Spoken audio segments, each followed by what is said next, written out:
Hello, everyone. Welcome to the Game Design Perspective. I'm Santi. And today I want to talk about something called Indie Dev Day. This is an expo in Barcelona for the video game industry in which indies and AAAs and publishers get together to showcase their projects.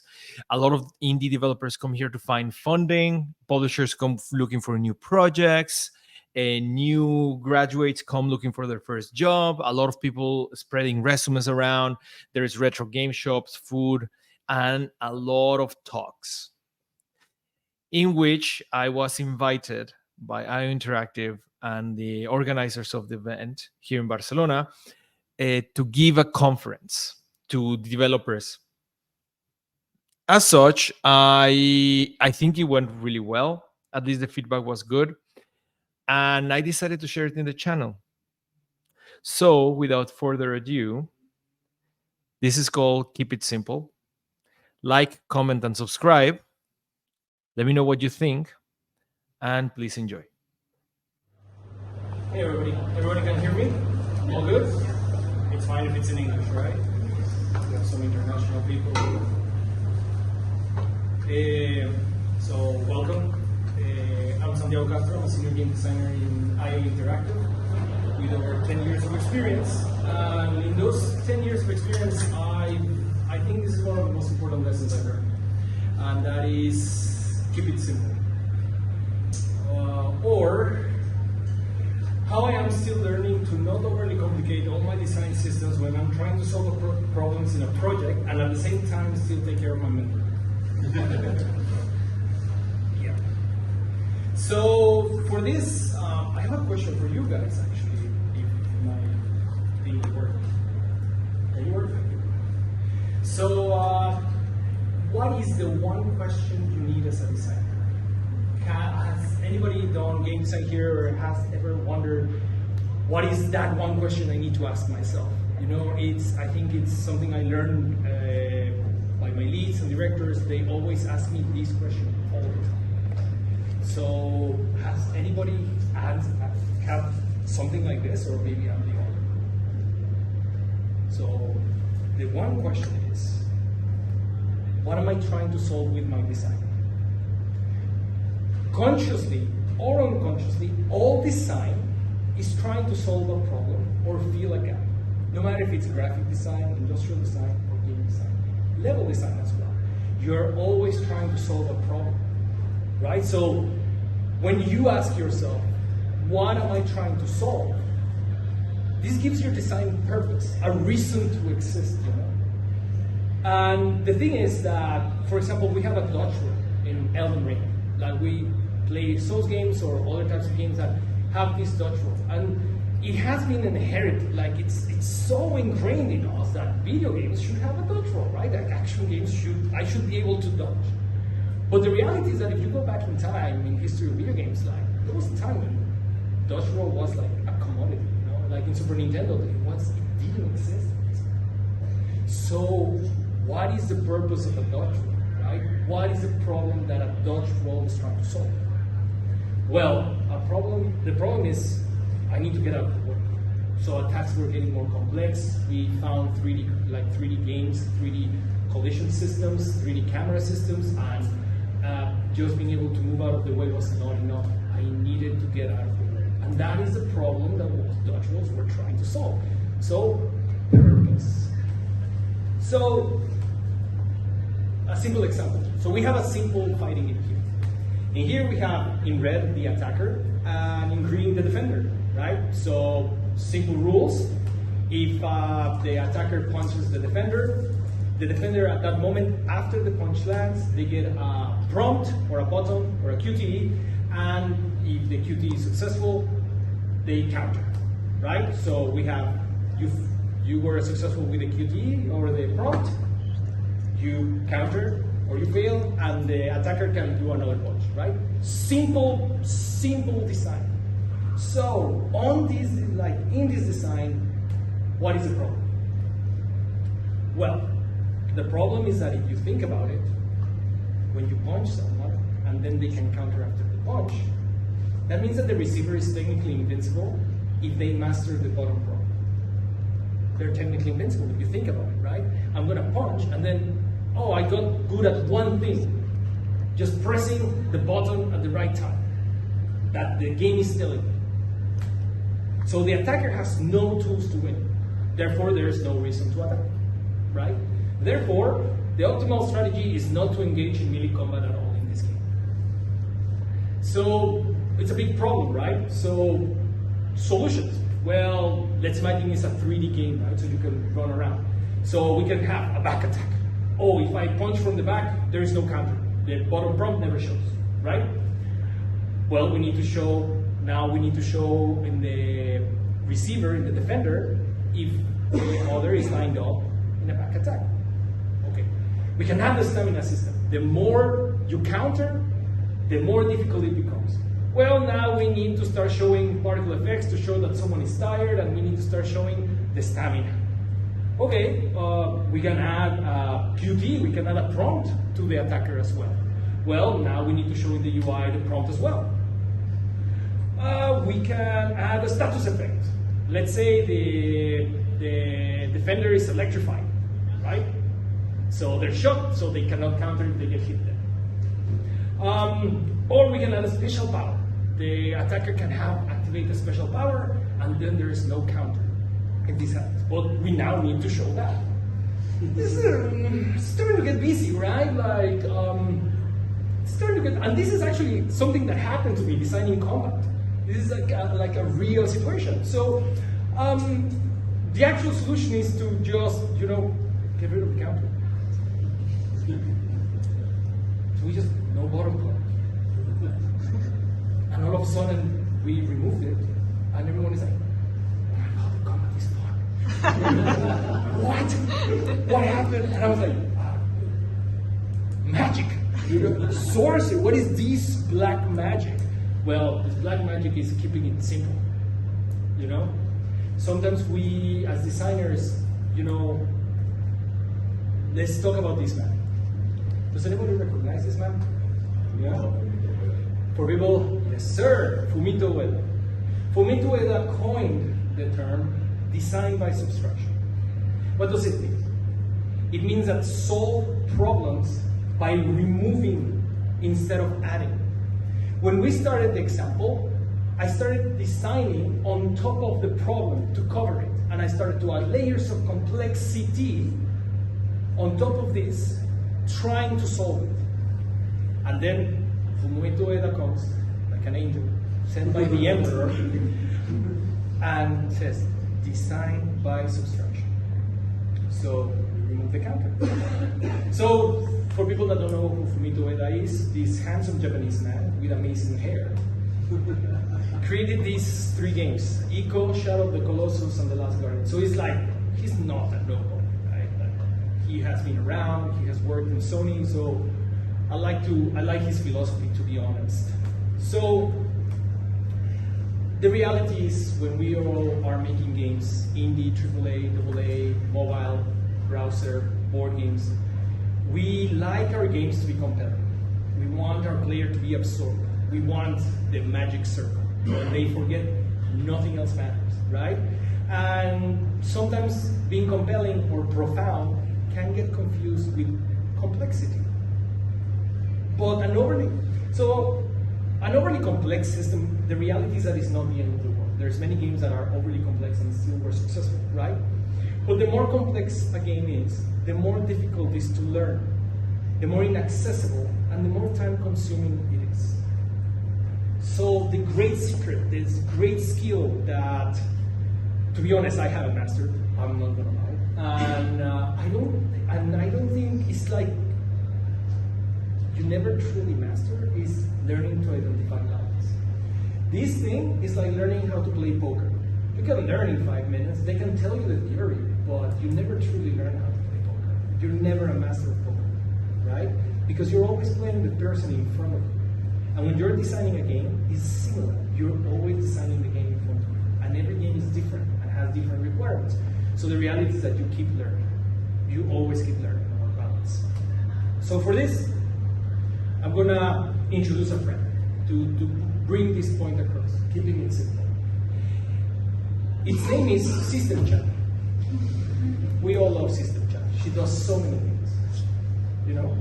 So System Chat, how she works, is that it gets things inside, it works really hard, and then it gives you results. We all love System Chat, right? So what a designer does is to teach System Chat how she needs to work with the inputs and then gives you outputs, right? So let's have an example. We have System Chat here already. We have Pokemon. A wild monkey appeared, and I want to capture it. So what am I going to put in the box System Chat? Well, the type of Pokemon, the level, maybe, the amount of health, the type of Pokeball I'm using, you know, simple, right? 3, 4 things I put in. System Chat does this weird math that looks super scary, and then I capture magic. Success. Simple system, keeping it simple. Now, let's look at another example. I want to warn you, I love this game. I adore this game. You don't understand? I live this game. But it's because I love it, that I adore it, that is deep within me, that I'm critiquing it, because there's something really weird about this game. The game is Final Fantasy Tactics. Alright? So, let's talk about it. We have a healer on one side, and I have my warrior on the other. And I want to heal my warrior. I'm going to use Cure Magic. So I have System Chat here. And what is System Chat going to take? The heal ability. Am I going to use a Cure? What's the level of Cure? The Faith stat of the healer. Well, Faith is a stat that is for this game, that is how religious they are. Awesome. I'm going to take the Faith stat of the receiver. Okay. That's weird, but okay, that's fine. I'm going to take the magic stat of the healer. Okay. I'm going to take the magic evasion of the receiver. Okay.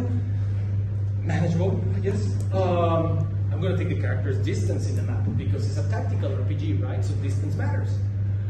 And I'm going to just put a random number. Because why not? It's a lot, right? Well, what if I told you that you need to still know their zodiac signs? You need to know their birthdays. Okay? And like, this is the zodiac compatibility graph for Final Fantasy Tactics. And so I guess I'm going to start studying astrology, because if my wizard, if my white mage happens to be a Cancer, and my warrior happens to be a Taurus, no,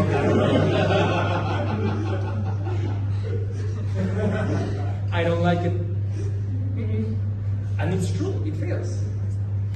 And the only result is if the healing was successful or not. So all this, just to tell me if the healing was successful or failed. I love this game. I really do, I swear. But this is too much. And what happened with Final Fantasy Tactics? Well, if you go to YouTube, there's a bunch of guides that tell you, listen, do not change the birthday of the main character. They tell you, 1st of January. And you're gonna go and get a healer that restores, warrior that is scared. And then the guides tell you exactly which zodiac signs to have for your party. So you need a guide just to start the game. It's completely inaccessible. The reality is that trying to recommend this game for someone that loves it is like, it's really difficult. Because the problem and the final part that makes it like the nail on the coffin to the system is that there's no feedback of why the probability is like that. The game never tells you, oh, it's because of the zodiac compatibility, it's because of magic evasion, it's because it never tells you which stat to look at to learn the system. Right? So you're just guessing why these things happen, or you have to go into a menu just to, hopefully something teaches you, right? So what's the secret? The secret to understand, a little bit of a spoiler here, but the secret to understand if your system is too complex, if your system could trim a little bit out of it, is visualizing your design. So how do we do this? We're gonna ask system chance for help.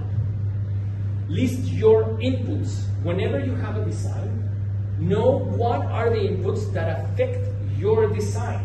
Have them very clearly defined, listed, and know that they, like, keeping them aware, Print them and put them in your shower if you need to. Remember your inputs.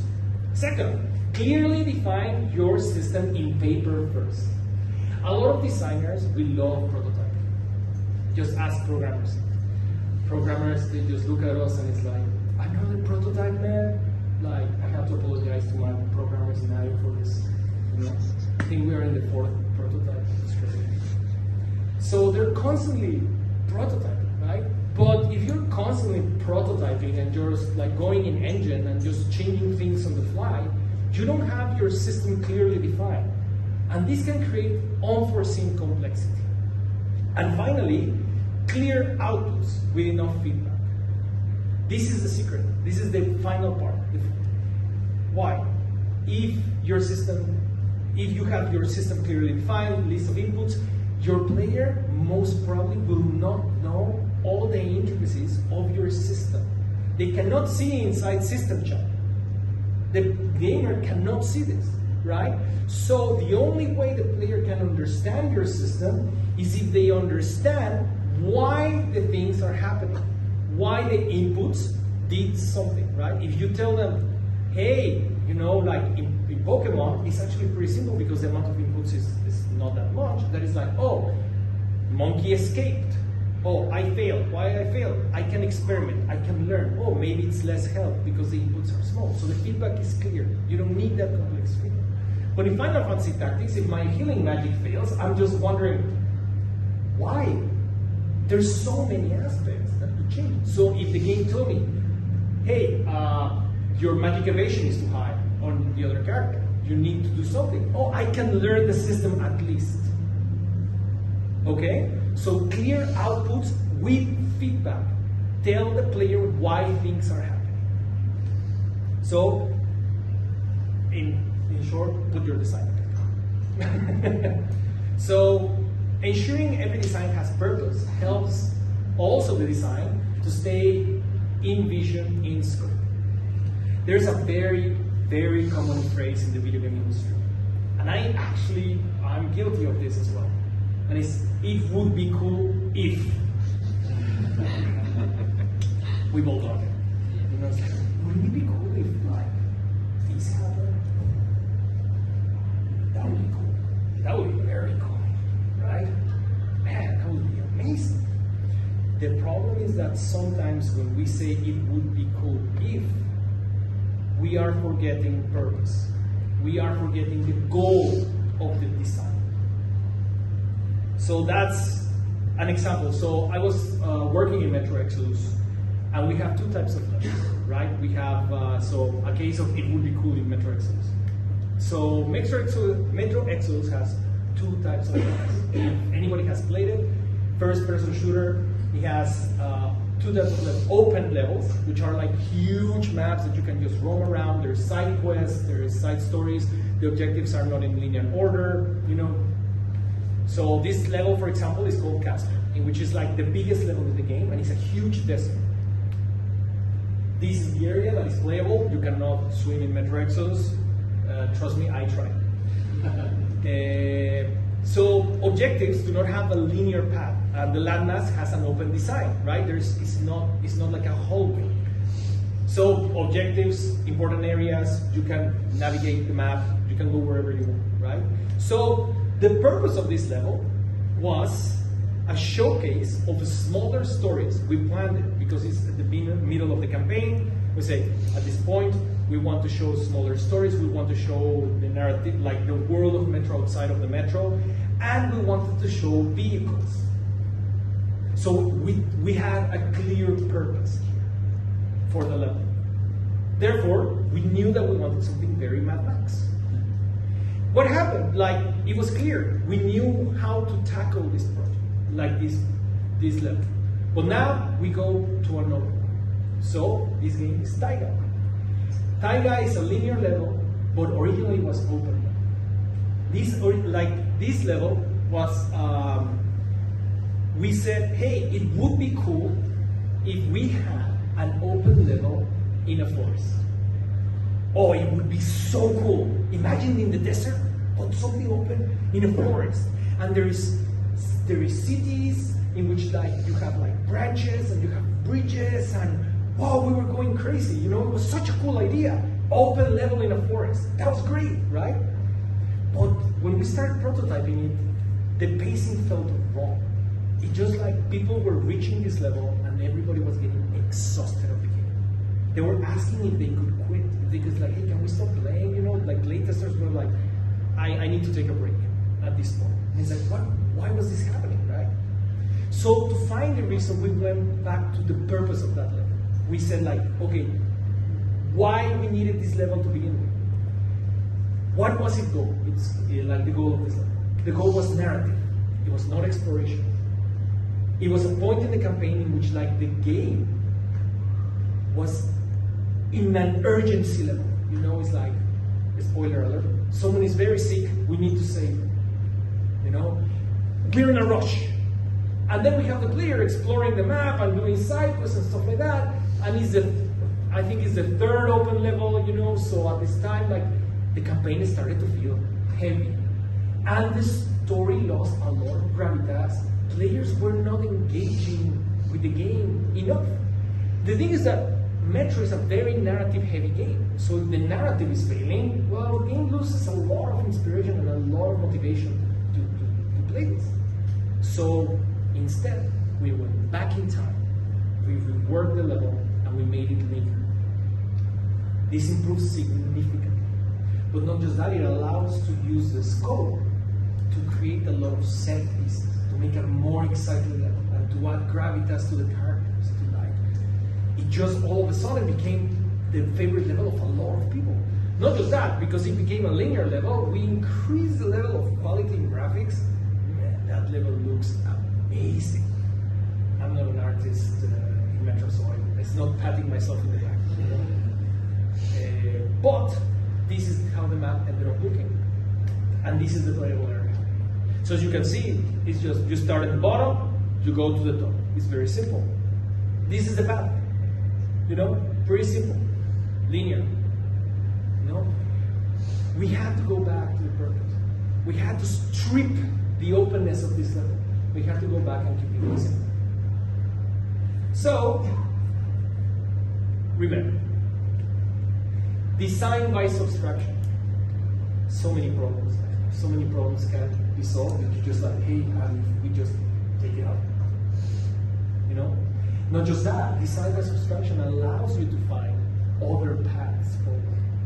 Because sometimes we're so focused on keeping certain aspects of a design, it's essential, that when you remove them, you find another path, that it was simpler, easier to read, and just made a more engaging game. Visualize your design. Put things on paper. Step 1, inputs. System, outputs. Very simple. And this it would be cool mentality. What my experience is that as game designers and level designers in general in the video game industry, when they start their careers, they love to say this. It's like, oh my god, it would be cool, but wouldn't it be cool? And I still say it. I'm not gonna like say like, oh, no, I still say it. You know? And I know a lot of senior people that still say it. But it's important to keep in mind the dangers of it. Okay? And this is how, as you gain seniority, as you go around, start releasing games, start making more games, and start playtesting and dealing with the playtest, you start to find that it's like purpose is more important than it would be cool. So, in the end, keep it simple. Is that? Thank you.